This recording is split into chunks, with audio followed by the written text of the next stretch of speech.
Fala pessoal, boa noite, tudo bem? Semana 25 e hoje a gente tem aí um conteúdo importante, ligação gênica, biomas brasileiros, vamos terminar uma parte ali do sistema imunitário, então diria que os três conteúdos são bem importantes, né? Tanto para o Enem quanto para a nossa federal aqui do Paraná.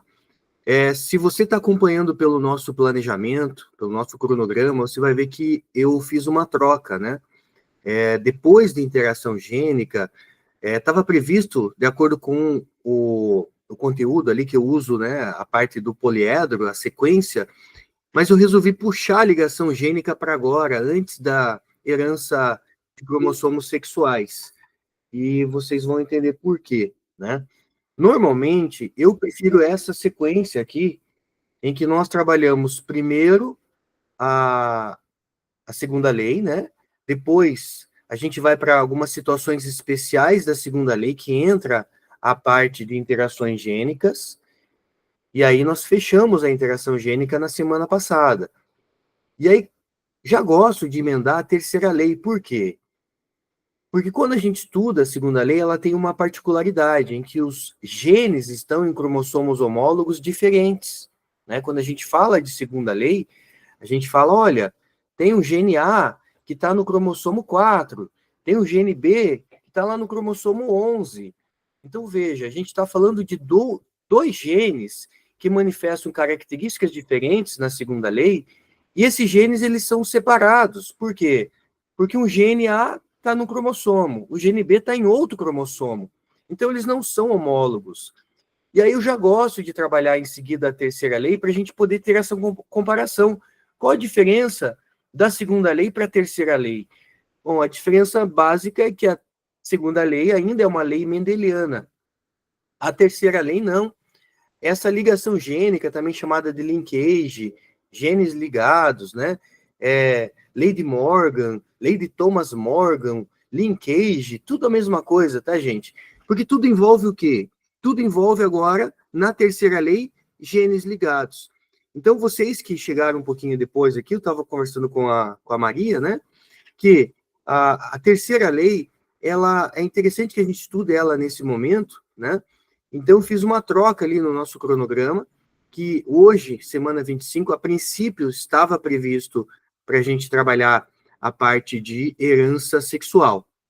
Mas a única coisa que eu fiz, eu puxei a ligação gênica para cima e mantive ali herança sexual, depois vem mutação, né? E a parte de genética de populações. Beleza? Vocês já vão entender por que aqui no esquema, porque quando a gente explica a terceira lei de uma maneira completa, primeiro, depois eu vou te ensinar uns macetes para vocês, a gente precisa fazer uma comparação com a segunda lei.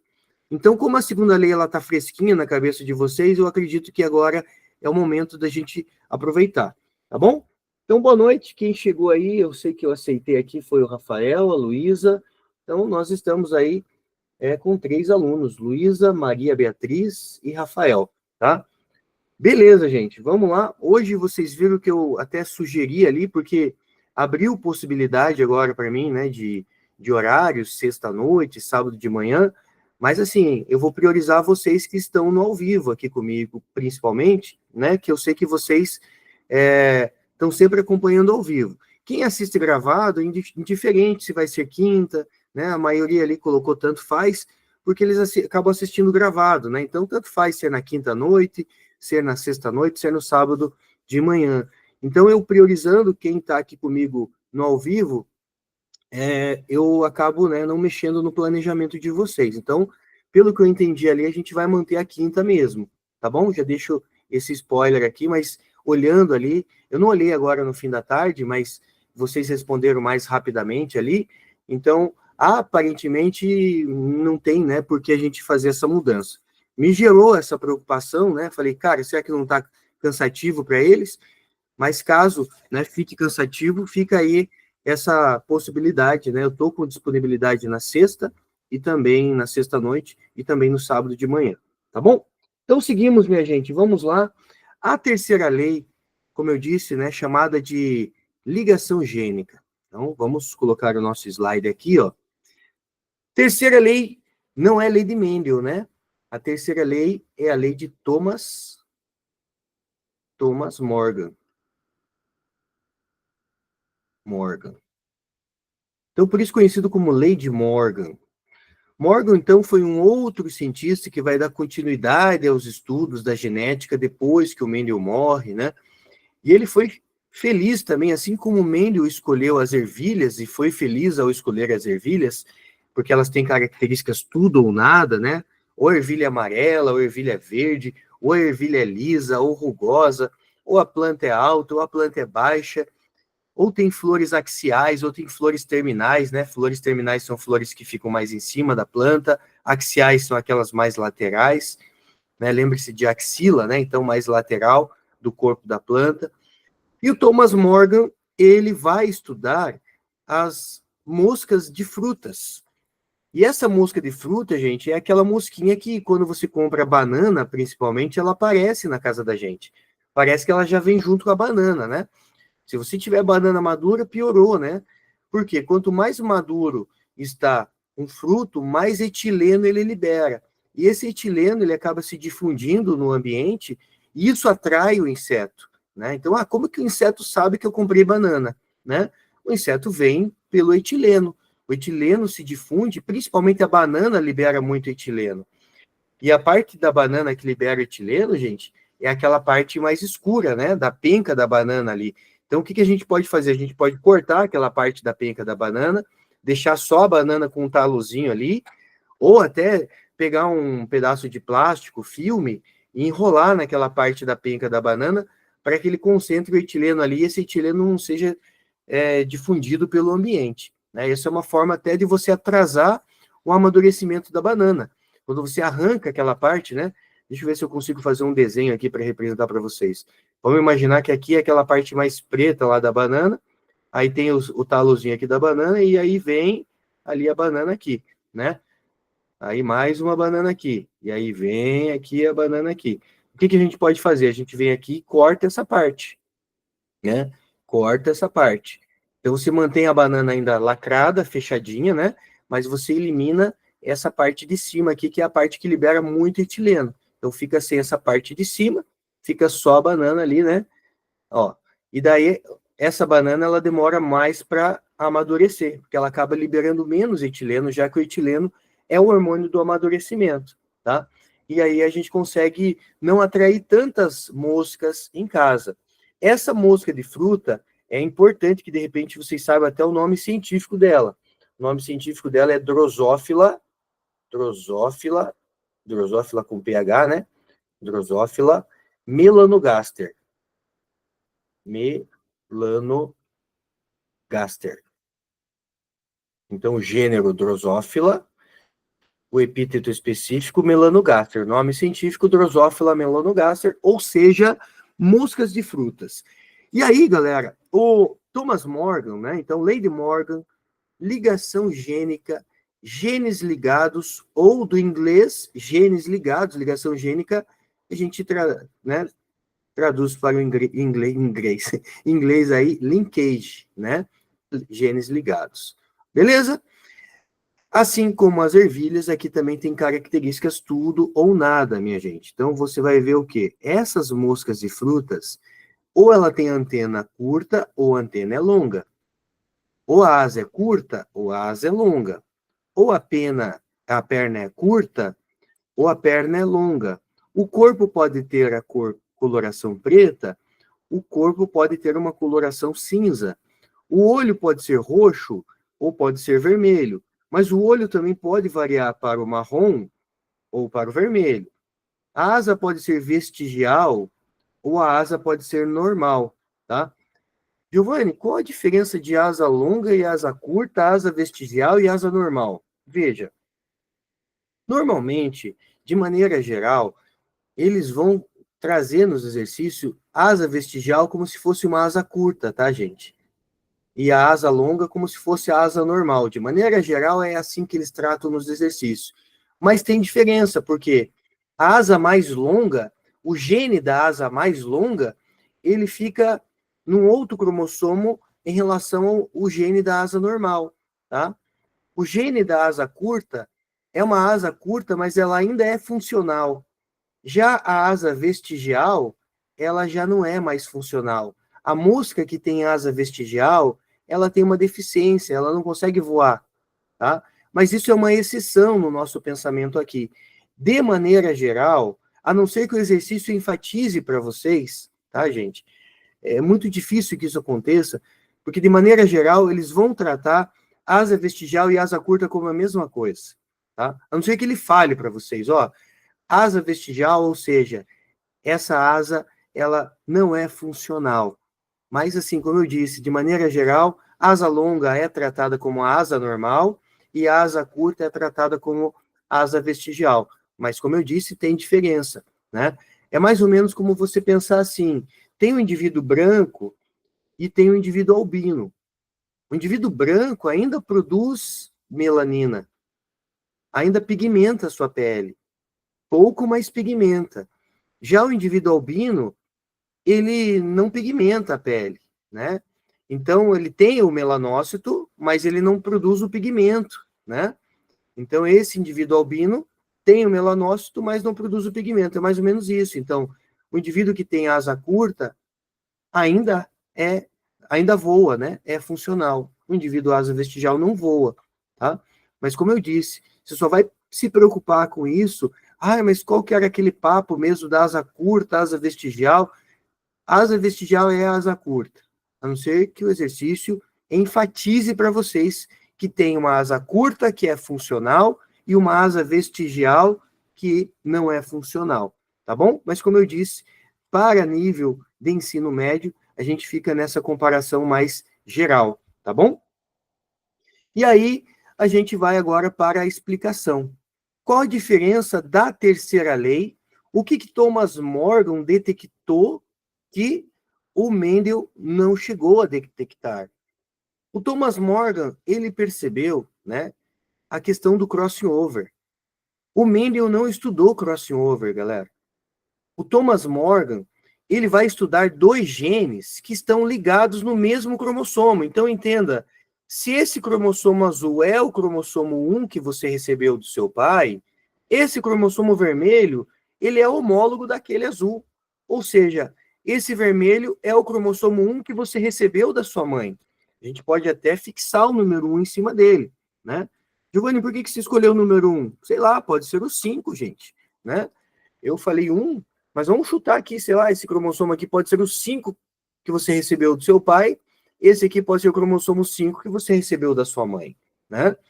É lógico que a gente está trazendo para a espécie humana, mas o Thomas Morgan estudou isso em moscas, né? Drosófilas, moscas de frutas. Mas nós também temos genes que estão ligados. É só você pensar o seguinte: o nosso genoma, né? O nosso genoma,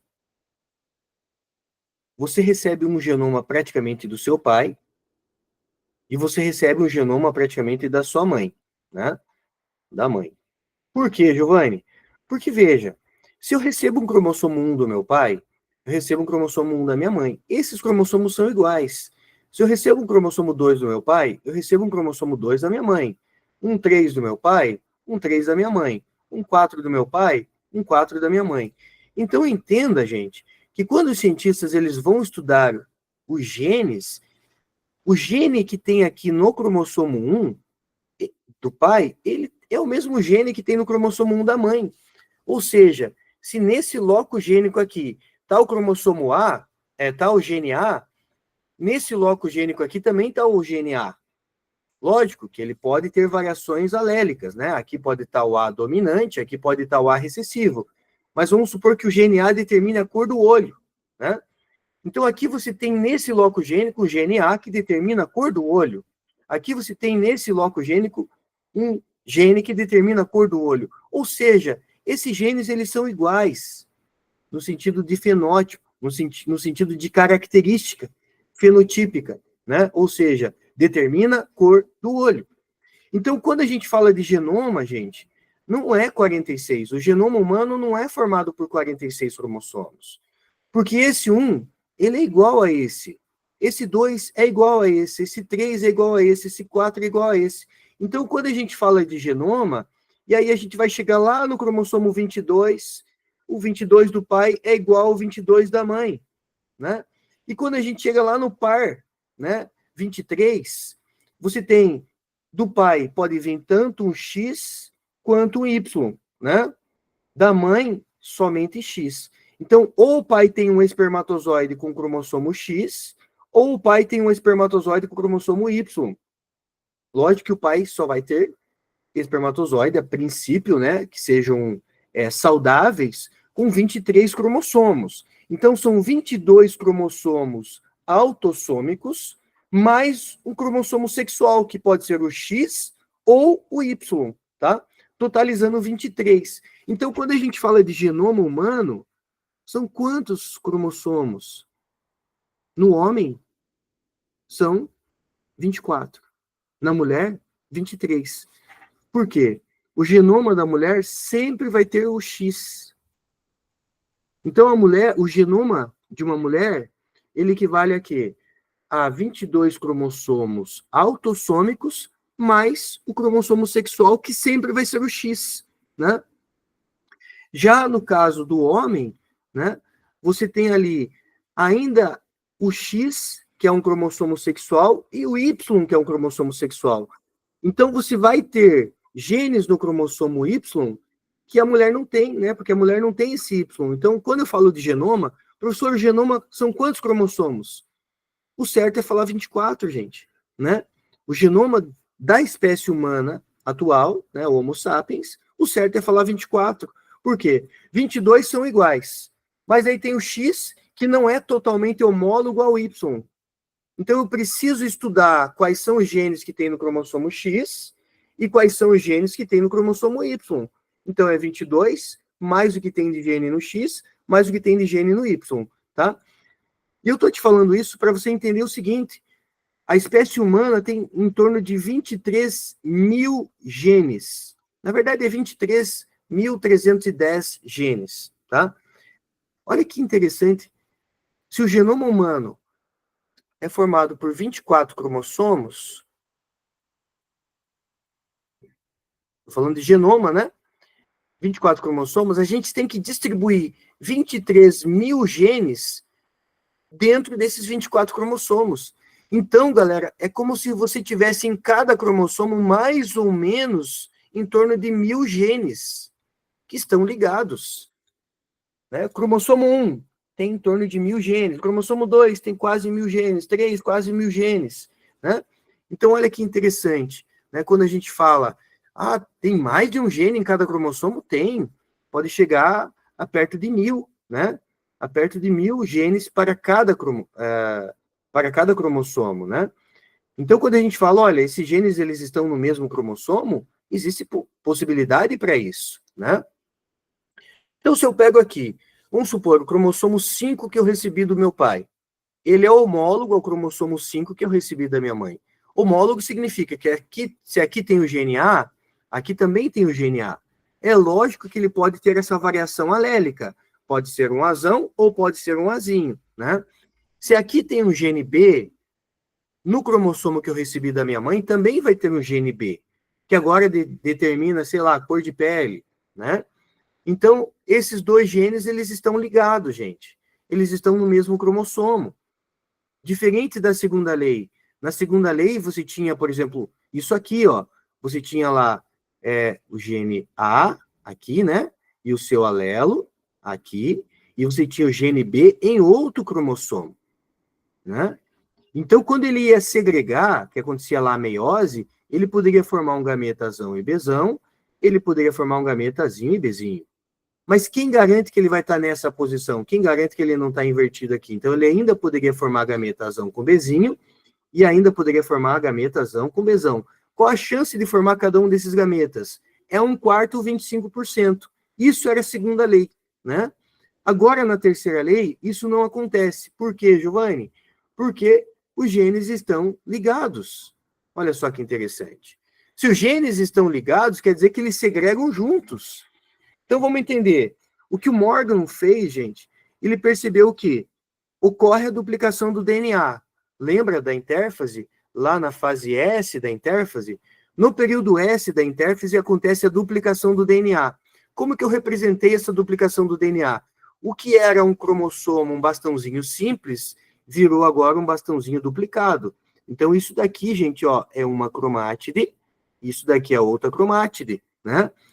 Se aqui tem o gene A, ele duplica, aqui vai ter o gene A. Se aqui tem o gene B, ele duplica, faz uma cópia idêntica, né? Isso acontece na intérfase. Então, o que era um cromossomo simples, isso aqui é um cromossomo simples, agora é um cromossomo duplicado. Duplicou, né? E aí a gente tem, então, o quê? Agora, 2 cromossomos duplicados. 2 cromossomos simples, 2 cromossomos duplicados. Beleza? Continua sendo. Esse aqui é o 5 que eu recebi do meu pai, aqui é o 5 que eu recebi da minha mãe. Só que o Thomas Morgan ainda detectou o quê? Que durante a prófase 1, lá na subfase, né, do paquíteno, pode acontecer a permutação ou crossing over. Ou seja, galera, pode acontecer dessas cromátides aqui, deixa eu pegar uma cor diferente, vou pegar um verde aqui, ó. Essa cromátide interna aqui, ó, gente, eu vou pintar essa cromátide interna aqui, ó. Essa cromátide interna aqui, ó. Ela pode ter contato com essa cromátide interna aqui, ó, tá? Imagine 2 pessoas lado a lado com os braços abertos. Esse braço do cromossomo pode tocar naquele braço. Esse braço do cromossomo pode tocar naquele braço. Como pode existir o toque, né? Pode existir o quê? A troca de fragmentos. Essa troca pode ser 1%, pode ser 5%, pode ser 10%, pode ser 18%, pode ser 20%, 25%, 21%, sei lá, pode chegar no máximo 50%. Por que 50%, Giovanni? Porque essa cromátide aqui, ela não vai sofrer crossing over, gente. Essa cromátide aqui também não sofre crossing over. Essas cromátides não tem possibilidade dessa cromátide tocar naquela, né? Imagine você do lado do teu amigo, do lado da tua amiga, com os braços abertos. Você toca no braço que está perto de você, mas o braço que está lá do outro lado, você não consegue tocar. Esse teu braço direito aqui não toca no braço esquerdo do teu amigo, que está lá do outro lado, né? Então, essas cromátides, aqui a gente chama de cromátides parentais, ó. Já vai se acostumando. Essa cromátide é chamada de cromátide parental. Essa cromátide aqui eu chamo de cromátide parental. Essa cromátide que pode sofrer o crossover, a gente chama de recombinante. Essa cromátide que pode sofrer o crossover, a gente chama de recombinante, tá? Então, perceba, 50% já garantido que não vai sofrer permutação, né? Porque quando a gente separar essas cromátides aqui, a parental nunca vai sofrer crossing over. Se a parental nunca vai sofrer crossing over, a gente já tem pelo menos 50% do DNA sem permutação. Então, por isso que a taxa de permutação, no máximo, é 50%. Se ele trocasse tudo isso daqui, ó, deixa eu pegar agora um vermelho aqui, ó. Vamos supor que essa cromátide aqui ficasse totalmente vermelha, ó. E a de lá ficasse totalmente azul, ó. Se essa daqui ficasse totalmente azul, veja que ele trocou tudo. Pode acontecer isso? Pode, gente. Ele pode trocar total. Essa troca é de quanto? De 100 ou de 50%? É de 50%, tá? Porque, veja, as cromátides parentais continuam originais. Essa parental está original, não aconteceu nada com ela. Então, a recombinante, ela pode acontecer de, no máximo, a taxa de permutação ser de 50%. Mas, geralmente, ela é menos do que isso. Por isso que os exercícios vão falar que a taxa de permutação foi de 5%, foi de 18%, foi de 10%, foi de 30%, né? No meu exemplo aqui, ó, sei lá, né, chegou ali uns 40%, né, menos até, né? Não chegou na metade, então, sei lá, ficou ali nos 30%, né, alguma coisa assim, tá? Então, essa é a visão, gente. Passou pela fase S, duplicou a quantidade de DNA. Mas, na prófase 1, na fase de paquíteno, pode acontecer o quê? Pode acontecer o crossing over, tá? E acontecendo o crossing over, o que a gente visualiza? A gente visualiza que o gene Bzão foi para lá. O gene Bzinho veio para cá. E toma cuidado que isso aqui não tem nada a ver com mutação. Por quê? Porque eu estou falando do mesmo gene. Ah, mas são alelos diferentes, professor. Sim, variação alélica, mas continua sendo... Se o gene B é de tipo de asa da mosca, o Bzão para asa longa, o Bzinho para asa curta, continua sendo asa, gente. Então não tem problema nenhum trocar quando é o mesmo gene para a mesma característica. Isso não é mutação. Seria mutação se esse cromossomo aqui fosse o 5 e esse aqui fosse o outro cromossomo, mas se for o 5 e o 5, como é o nosso exemplo aqui, não tem problema nenhum. Isso não é mutação. Isso gera variabilidade genética. Isso aumenta a variabilidade genética. Vai ser mutação estrutural quando você tem um pedaço do cromossomo 4, por exemplo, trocando com o cromossomo 21, né? Aí um pedaço do cromossomo 4 foi lá para o 21, um pedaço do 21 veio para o 4. Meu, você está falando de genes diferentes, né? Daí a mutação estrutural, beleza? Aqui você tem, então, essa estrutura agora. Então, a célula que sofreu crossing over, né? Pega esse exemplo aqui. Essa cromátide aqui, olha bem para a tela agora, acompanha, por favor, o laser ali, ó. Essa cromátide aqui, inteira azul, ó. É essa cromátide aqui. Eu chamo ela de parental. Perceba que ali vai acontecer o quê, minha gente? Ali vai acontecer, na meiose 1, separação dos cromossomos homólogos. Na meiose 2, a separação das cromátides irmãs, né? Então, você vai ter azão e bezão é uma cromátide. Aí você tem azinho e bezinho é outra cromátide. Essa é a cromátide parental. Essa daqui é a cromátide parental. Mas essas cromátides do meio, né, aquelas que sofreram o crossover, que sofreram a permutação, elas são ditas recombinantes. Então, observe que aqui, né, eu vou apagar isso aqui para não ficar tão poluído a imagem. Aqui, quando separa, ó, você tem aqui azão com bezinho. E aqui, azinho com bezão. Tá aqui. Isso a gente chama de recombinante. Recombinante, tá? Ah, professor, então vai formar então sempre 4 tipos de gametas. Se acontecer crossing over, sim, né? Se acontecer crossing over, sim. Numa proporção diferente, tá, galera? Numa proporção diferente. Vamos treinar isso já na sequência, tá? Mas antes de treinar, ainda tem mais um pouquinho de teoria aqui. Bem papo reto, bem de boa, galera. Professor, o que é aquele negócio de cis e trans? Gente, o que é um arranjo cis? Arranjo também chamado de configuração, tá, galera? Há um macho no arranjo ou configuração cis. O que é um macho cis? Um macho na configuração arranjo cis significa que o gene dominante está no mesmo cromossomo. Ó, azão e bezão está no mesmo cromossomo. Agora, configuração trans é quando os genes dominantes estão em cromossomos homólogos diferentes. Homólogos, né? Mas diferentes. Esse daqui está no 5 que veio do pai, por exemplo. Esse aqui está no 5 que veio da mãe. Então, ele não está no mesmo cromossomo. E aí você tem, né, ali, essa configuração. Então, é só isso. Não tem que se preocupar. Não é aquele negócio cis lá da química, cis e trans. Não, né? O que é um arranjo cis? Quando os genes dominantes estão no mesmo cromossomo, o gene recessivo está no mesmo cromossomo. Agora, quando o gene dominante e recessivo estão, né, separados dos seus homólogos, né, aí a gente tem o quê? O arranjo trans. Então, quando o exercício fala um macho cis, essa é a configuração do macho. Um macho trans, essa é a configuração do macho, ou fêmea, tanto faz, né? A gente já vai treinar isso na sequência. E a última informação aqui, que vai ser relevante, a distância é sempre igual à taxa de permutação. Taxa de permutação que eu também chamo de taxa de recombinação. E qual é a unidade de distância? A unidade de distância, gente, ela pode variar. É tipo você falar centímetro, metro, quilômetro, né? Só que a gente está falando de distância entre 2 genes.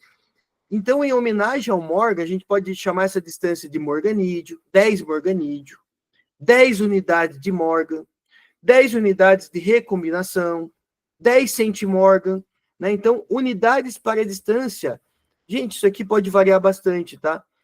Eu coloquei para vocês aqui o mais usual, que é o R. O que é o R? Unidade de recombinação. Mas ele pode usar o M, que é a unidade de mapa, ou unidade de Morgan. Ele pode usar centimorgan. E ele pode usar unidade. Deixa eu escrever aqui, unidade de mapa, unidade de Morgan. Né? Então, o M, unidade de mapa, unidade de Morgan. Ou ainda, morganídeo. Professor, morganídeo vale mais do que unidade de recombinação? Não, é a mesma coisa, tá, gente? Se o exercício falar 10 unidades de mapa, 10 unidades de recombinação, 10 centimorgan, é a mesma coisa, tá? É que, ao invés de padronizar, sei lá, vamos chamar de o Thomas Morgan, então vamos chamar de morganídeo, não. Resolveram chamar de um monte de coisa, tá? Então, unidade de distância pode variar a unidade aqui, o M, centimorgan, né? Mas, como eu disse, o mais usual, o R, tá? O R ou até o M pode aparecer. E a taxa de crossover ou recombinação sempre em porcentagem, né? Sempre a porcentagem aqui, beleza? Agora, olha a configuração que eu fiz aqui, gente. Eu coloquei o gene A e B mais distante nesse primeiro exemplo, e eu coloquei o gene A e B mais longe nesse segundo exemplo. Quanto mais distante dois genes estão, maior a chance de acontecer uma quebra no meio deles. Imagine uma ponte. Quanto maior a distância, né, das extremidades da ponte, maior a chance dessa ponte quebrar em vários pontos. E se maior a chance dessa ponte quebrar em vários pontos, maior é a taxa de recombinação. Agora, quando uma ponte ela é mais curtinha, se acontece uma quebra fora da ponte, isso não afeta o gene A e B. Só vai afetar o gene A e B se a quebra acontecer exatamente no meio da distância deles. Foi aí que Thomas Morgan concluiu que a distância é sempre igual à taxa de recombinação. Quanto mais distante, maior a taxa. Quanto mais perto, menor a chance de acontecer uma quebra, né? Quanto mais perto dois genes estão, menor a chance de acontecer uma permutação entre eles, né? Porque eles estão tão pertinho que a chance de acontecer uma quebra que separe os dois é menor, né? Então, é mais comum acontecer uma quebra que leve os dois juntos, né? Então, você tem essa decoreba aqui. A distância é sempre igual à taxa de recombinação. A taxa de recombinação é sempre igual à distância, tá? São duas decorebas, na verdade, tá, gente? A parte da distância e a parte do cis e trans, tá? E agora, a gente vai praticar direto no exercício, tá? Para você ver que não tem, assim, muito segredo. Por mais que assuste a terceira lei e tal, né? Ela não tem, assim, muito segredo. Eu não vou chegar a falar para vocês hoje, tem um exercício da Federal que eu vou mandar, né? Eu vou explicar uma parte aqui, mas eu vou mandar daí na lista para vocês, tá? Então, eu peguei um exercício da UDESC aqui, a Drosophila melanogaster, que é a mosca de frutas, possui um dos seus cromossomos 2 genes, A e B, que se encontram a uma distância de 28 UR, ó, 28 UR, unidade de recombinação. Se ele me deu a distância, automaticamente eu já sei que distância é igual ao que, gente? É igual a taxa. Então, quanto vale a taxa de permutação? 28%. Saiu direto já. A permutação é 28%, crossover 28%. Considerando um macho dessa espécie com genótipo azão, azinho, bezão, bezinho, em posição trans, ó. O que significa essa posição trans? Bem de boa, galera. Ó, é um macho. Qual que é o genótipo do macho? Azão, azinho, bezão, bezinho. Você vai sempre fazer aqui, ó. Faz o cromossomo homólogo aqui. O gene A tá aqui. O gene azinho tá aqui. Certo? Azão e azinho. Se ele é trans, quem que tá aqui? É o bezão? Não. Se eu colocar o bezão aqui, é cis. Então, aqui eu tenho que colocar o bezinho. O bezão vai estar do outro lado. Então, isso é um macho trans. Né? Espera-se que esse macho produza espermatozoide com genes azão e bezão em um percentual de... Qual é o percentual que esse macho vai produzir de espermatozoide azão, bezão. Na hora de acontecer a meiose, a segregação, qual é a taxa, né? O percentual de espermatozoides que são azão e bezão. Galera, se ele falou que teve permutação, então você vai montar o exercício sempre assim, tá? Você pega isso daqui e você coloca assim, ó, parental. Você pega isso aqui e puxa, recombinante. Você vai montar o seu exercício sempre assim, recombinante. Beleza? Qual que é a taxa de recombinação? É 28%. Se 28% é a recombinação, quantos por cento não são recombinantes? Então, nós temos aqui o quê? 72% que são parentais. Tem que totalizar 100, né? Se lá tem 28%, aqui tem o quê? 72% de parentais. Faz sentido, gente, porque a taxa de recombinação, veja, se eu já tenho 50% que não sofre crossover, né? Eu tenho mais, ali no máximo 50% de recombinação. Então, se aqui foi 28% de recombinação, para 100, eu tenho 72%. Então, aqui você faz o seguinte, o parental não muda nada, tá, gente? O parental não muda nada, do jeito que está lá, ele vem. Porque você vai lembrar, ele sofreu duplicação, passou pela fase S, né, duplicou, sofreu crossover, você vai visualizar tudo aquilo que eu expliquei ali para vocês. E aí o parental não muda nada, é azão com bezinho, é azinho com bezão. Parental é aquele que não sofre recombinação. Mas aquele que sofre recombinação, o que acontece? São as cromátides do meio, né? Quando ele duplicou as cromátides do meio, então você vai ter aqui azão, azinho, né? O bezão veio para cá, o bezinho veio para cá. Professor, não poderia ser o A que trocava? Poderia também, tá, gente? Tanto faz, né? Eu fiz de uma forma aqui como se o B, né? Se o B tivesse trocado de lugar, o bezão tivesse trocado de lugar com o bezinho, né? Aqui, tá? Então você tem ali o quê? Aqui o bezinho, aqui o bezão. Aqui. Deixa eu colocar o verde ali de novo, só para ficar visual para vocês. Aqui, né? Então o gene B trocou de lugar. Poderia ser o A, tá, gente? Tanto faz. Aí, vamos lá. Tá pronto o exercício, gente. Tá? Tá pronto o exercício. Deixa eu pegar aqui meu marca-texto.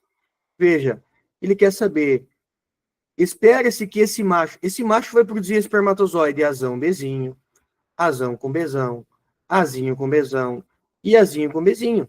É só você lembrar da meiose. Mas ele quer saber quantos espermatozoides esse macho vai produzir no percentual de azão com bezão. Giovanni, como que eu faço agora? Agora você vai fazer assim, ó. Se aqui é 28%, 14% dos gametas são azão-bezão. 14% dos gametas são azinho-bezinho. 14% mais 14% soma 28%. Quanto que vai somar 72%? Vai somar 36%. 36%.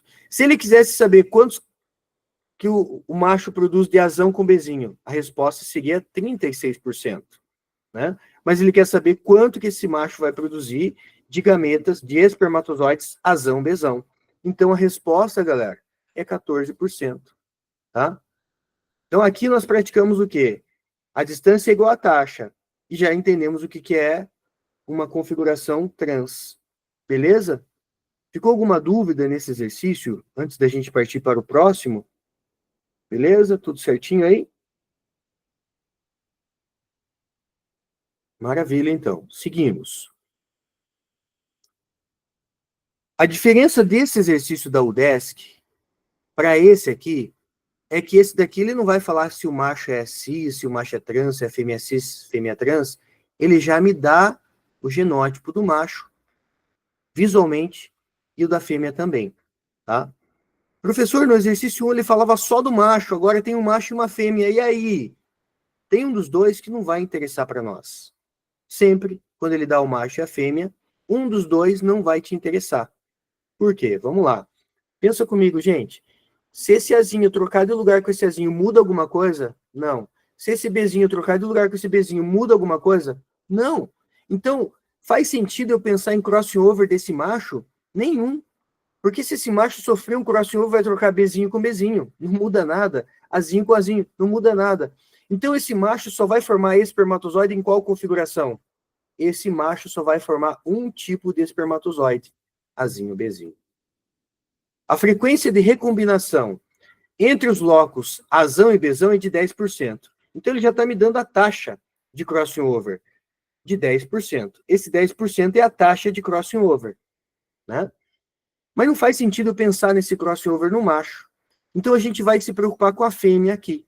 Porque a fêmea é assim. A fêmea pode trocar o azão com o azinho. E ao invés dela ser azão Bzão, ela ser azinho Bzão. Ou ela pode trocar o Bzão com o Bzinho, né? Então ele diz o seguinte: em que percentual são esperados descendentes, ou seja, os filhos desse casal? Azão, Bzão, azinho, Bzinho. Gente, esse azinho, Bzinho aqui com certeza vem do pai, porque o pai só tem espermatozoide azinho, Bzinho. Então o que me interessa é saber qual é a probabilidade dessa mãe formar um óvulo azão, Bzão. Olha que interessante, né? A chance do pai mandar um azinho, Bzinho é 100%. Qual é a chance da mãe mandar um azão, Bzão? Então, você vai fazer daquele jeito que eu te ensinei. Você puxa para cá. Qual é a porcentagem de gametas nem vou escrever mais parentais. Agora, esse já está mais craque. Eu vou colocar P de parental. Vou puxar para cá qual é a probabilidade de recombinante. Quantos são recombinantes? 10% são recombinantes. Quantos são parentais? 90%. Do jeito que está lá, você puxa o parental. Não muda nada no parental, é aquele que não sofre crossover. Então, lá está azão, Bzão. Aqui está azinho, Bzinho. O recombinante, você vai imaginar que aconteceu a troca. Pode trocar o A, pode trocar o B, né? Vamos supor que o A permaneceu. Então, aqui é azão, aqui é azinho. Mas o B trocou de lugar. Então, aqui eu tenho o Bzinho e aqui eu tenho o Bzão. Tá? Então, agora, a fêmea, né, ela pode formar 4 tipos de gametas. Por mais que esses genes são ligados, mas por conta do crossing over, ela pode formar 4 tipos de gametas. E aí, o que eu faço? Agora você faz o seguinte, é 5% para cá, porque é 10, né, de recombinação, 5% para cá. Aqui é 90, então aqui é 45% dos gametas azão-Bzão, 45% dos gametas azinho-Bzinho. O que ele quer saber? Qual é a chance da mãe, né, ter um óvulo?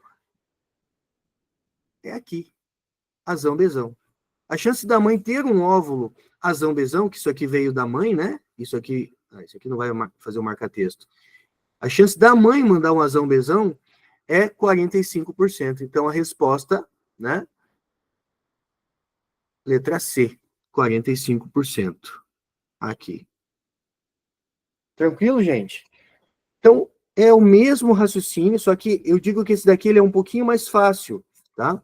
E só voltar uma canetinha, que esse amarelo aqui tá horrível. Ah, tá aqui, achei. Aí, aqui. Pegar o vermelho. Então, você tem aqui o quê? Um macho e uma fêmea. Nesse caso, o macho, como ele é homozigoto, né? Para tanto A para B, não interessa, ele só vai formar um tipo de gameta. Então, a gente vai se preocupar com a fêmea, né? A fêmea, o parental aqui 90%, 45% para cá, 45% para lá. Se a recombinação é de 10%, 5, 5. Professor, e se ele perguntasse qual a chance da fêmea mandar azinho ou Bzão?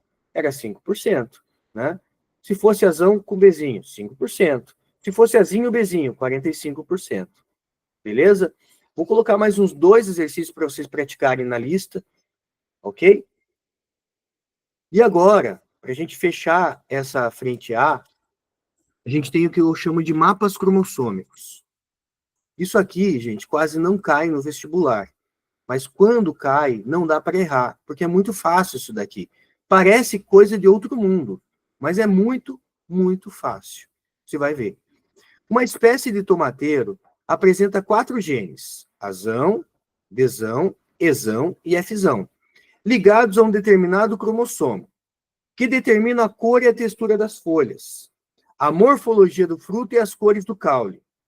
As frequências de crossing over, frequência é a mesma coisa que distância, lembra? A frequência de crossover, ele está falando da distância, que a gente pode falar de unidade de recombinação. encontrada nos cruzamentos testes para os dois genes foram. Então, você tem a distância entre todos os genes, FE, 14%, FD, 9%, DIE, 5%, DIA, 11%, FA, 20%, EIA, 6%. Qual que é a dica? Desenhe um cromossomo deitado. Aqui está o cromossomo, tá, gente? Quais são os genes que têm a maior distância? FE, 14%. Opa, tem o 20 aqui, ó. Então, o que tem a maior distância é o FUA. Então, você vai pegar o gene que tem a maior distância. Por quê? Porque se o A está desse lado, o F está daquele lado. Tá? Se o A está desse lado, o F está daquele lado. Ok? Mas vamos usar a regra que ele tem ali, FA. Então, vou colocar o F aqui, o A, tanto faz, tá, gente? Depois você vai ter que só ver o espelho dele, né? Se o F está ali, eu até posso fazer os dois aqui para ficar mais visual para vocês, né? Se o A está aqui, o F está lá, né? É o espelho dele, ok? Primeiro passo é esse. Pega os genes que têm a maior distância. Agora, o qual você pegar, tanto faz. Agora eu vou seguir a sequência, eu vou pegar o F e o E. Qual que é a distância entre o F e o E? Vamos lá. Não sei se vocês já aprenderam o desenho, né? Mas no desenho a gente fala de linhas de cota. O que é uma linha de cota? A linha de cota é a distância entre dois pontos. Então, aqui eu tenho a distância entre dois pontos. A distância entre esses dois pontos, eu disse que é de 20 unidades de recombinação. Tá? Se essa distância aqui é de 20 unidades de recombinação, quanto vai ser 14? Do F até o E, tem que dar 14. Então, vamos lá. O 14, se aqui é 20, o 14 deve estar mais ou menos aqui. Tá, gente? Que daí totaliza 20. Aqui vai dar 6, o R. Aqui vai dar 14, o R. Concorda comigo? 14 mais 6, parecendo 60, né? É o R. Então, se ali é 14, aqui é 6. 14 mais 6 dá 20. Então, quer dizer, galera, que o F deve estar mais ou menos por aqui. Eu já consegui localizar onde está o F. E no outro, professor? No outro é o contrário. O F está mais pertinho do A. Ó. O F está aqui. Que é F, né? É o E, perdão. É o E, né? O E está ali, né? Pertinho do A. Vamos confirmar? O E está pertinho do A? Qual que é a distância do E e do A? É 6. Opa, bateu, ó. Foi o nosso raciocínio aqui, né? Então, bateu. Essa distância é 6, então o nosso raciocínio está certo. Vamos para o segundo aqui. A distância entre F e D é 9%. Galera, se eu pegar bem no meio aqui, ó, bem no meio aqui vai ser 10 para cada lado, né? Mas a distância entre F e D é 9, ou seja, é um pouquinho antes do meio aqui, né? Então, você vai ter isso aqui, ó. Isso daqui vai dar 9 UR. UR. E o resto tem que dar 11, né? Para totalizar 20. 11 UR. Qual que é a distância entre F e D? A distância entre F e D vai ser 9. Vou colocar aqui. Então, o D vai estar aqui, né? O D vai estar aqui, por aqui, né? Se isso estiver certo, a distância entre D e A tem que ser 11. É verdade, ó. A distância... Opa, risquei a tela aqui. Pera aí que eu vou apagar. A distância entre D e A tem que ser 11. Bateu, gente. Então, veja que o nosso raciocínio está certo. A distância entre D e A deu 11 unidades de recombinação. E a distância entre D e E? Eles estão pertinho, né? A distância entre D e E é 5%, ou 5 unidades de recombinação. O que ele quer saber? Qual é a posição dos genes no cromossomo, gente? A posição pode ser F, D, E e A, ou pode ser A, E, D, F. Por que é importante eu fazer o espelho dela? Porque, às vezes, a resposta vai ser o espelho do que você fez, né? Então, tem aqui, letra D, F, D, E e A. O nome disso é mapa cromossômico. Eu também vou colocar aí mais uns 2 exemplos lá para vocês, tá? Tem uma questão da Federal, que para quem já é, né, aí calejado em fazer exercício da Federal, deve lembrar, gene Binor, gene Clang, né? Que a Federal traz um cromossomo lá para a gente fazer esse mapa cromossômico. Beleza? Alguma dúvida na parte de ligação gênica, terceira lei de Morgan, né, terceira lei da genética, linkage? Tranquilo, gente? Fechamos, então? Vamos fazer uma pausa de uns 5 minutinhos. 19h22, 19h27 a gente volta, tá bom? Um tempinho aí, já que essa primeira aula foi judiada aí, né? 5 minutinhos de intervalo, a gente já volta.